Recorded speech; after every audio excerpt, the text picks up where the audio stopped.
இங்கே பார்த்தீங்கன்னா ஒரு மரம் ஒன்று சுற்றியான பழங்களோடு நிற்கிது. நிறைய பழம்.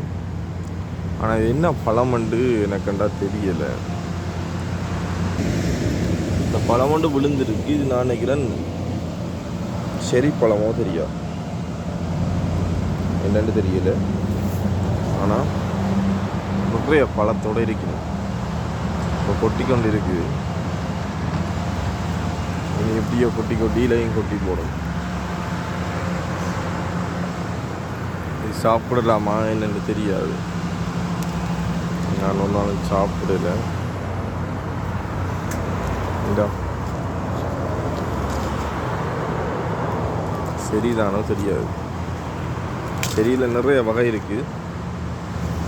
இது என்ன மாதிரி தெரியல. வேறொரு பழம் ஒன்று இருக்குது, அது காட்டு செடின்னு சொல்கிறவங்க அது பிடிங்கி சாப்பிடலாம். இது ஒரு நாள் சாப்பிடல, சாப்பிடலாமாவும் தெரியாது.